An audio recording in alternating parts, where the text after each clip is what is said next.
Now, I am absolutely convinced that the main source of hatred in the world is religion, and organized religion.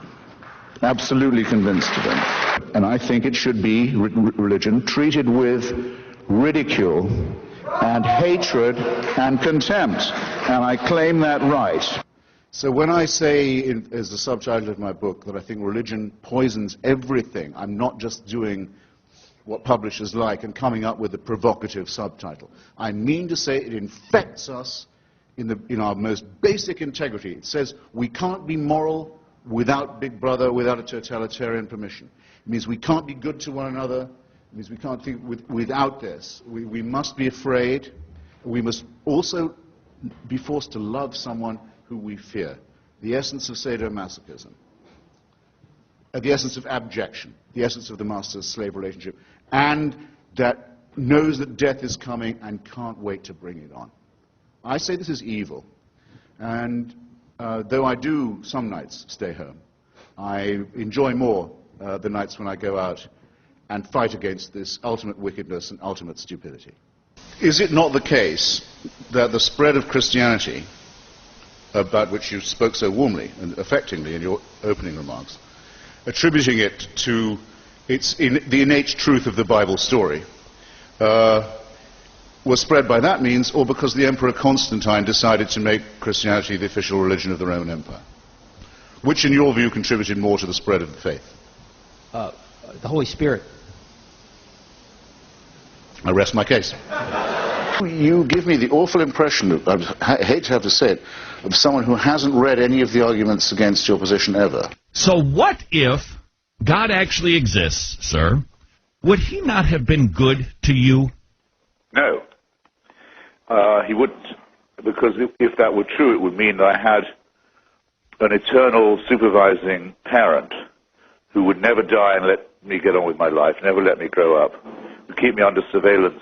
But you have, sir. And supervision every minute of my life, but you constantly asked me to be thanking and praising him. Yeah. I think it would that wasn't part of the be like living in North Korea. I think it would be a horrible outcome. Well, not sure that God is Kim Jong-il, but what if what I said is true? Well, on Kim Jong-il, he has a different opinion. Let's say that the consensus is that our species, we being the higher primates, Homo sapiens, has been on the planet for at least 100,000 years.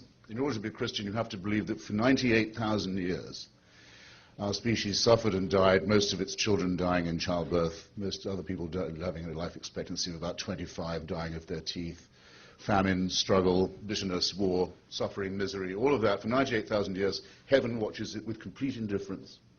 And then 2,000 years ago thinks, that's enough of that.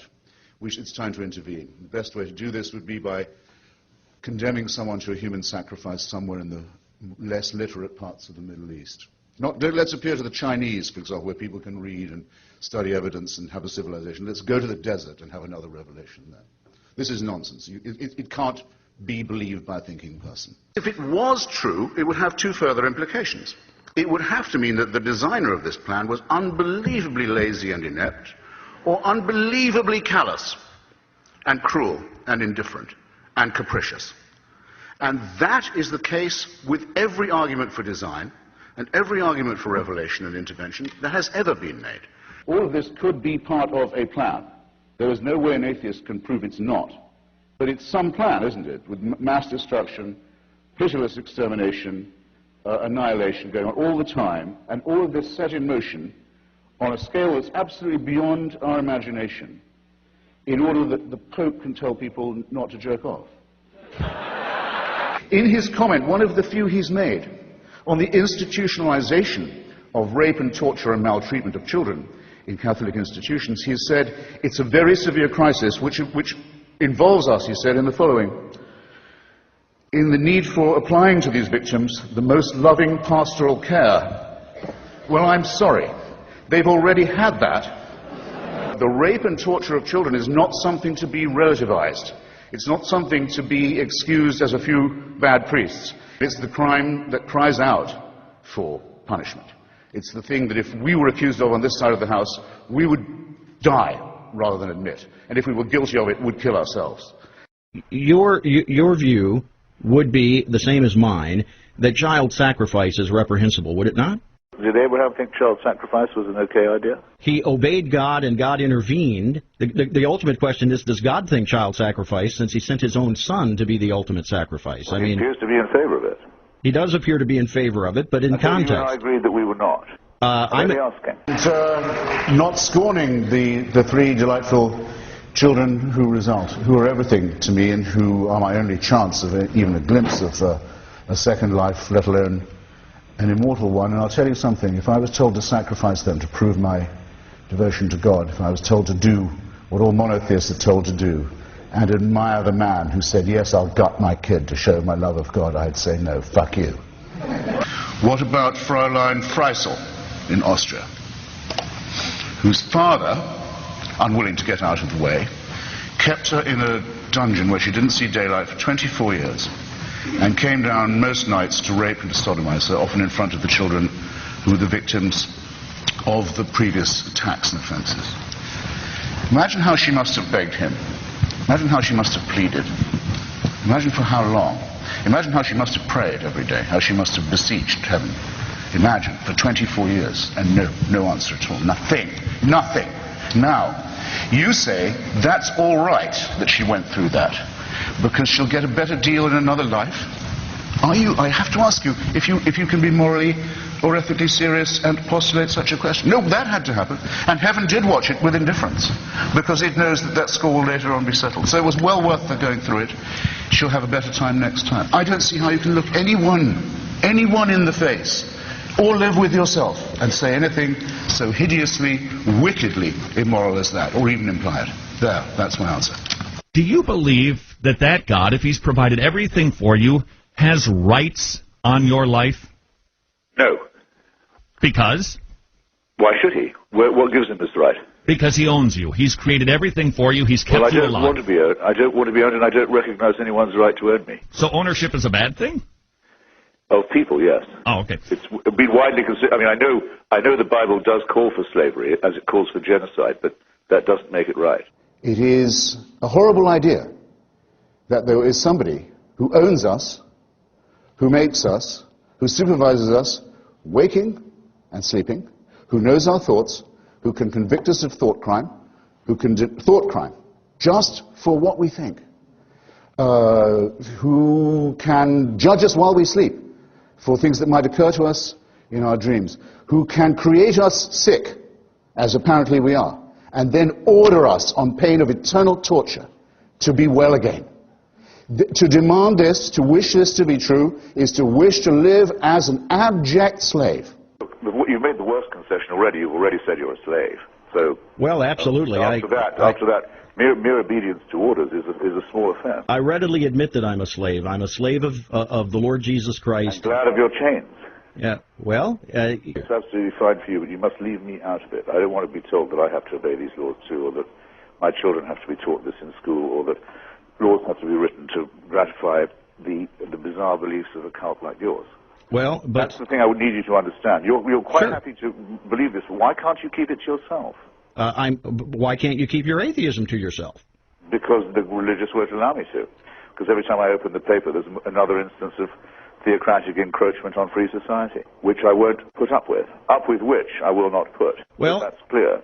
What about the most important minority in the history of the world? Those who have never believed in God, those who believe that an ethical life is possible without religion. We have to be insulted and outraged every day by what we see, what we read. By slaughter and murder.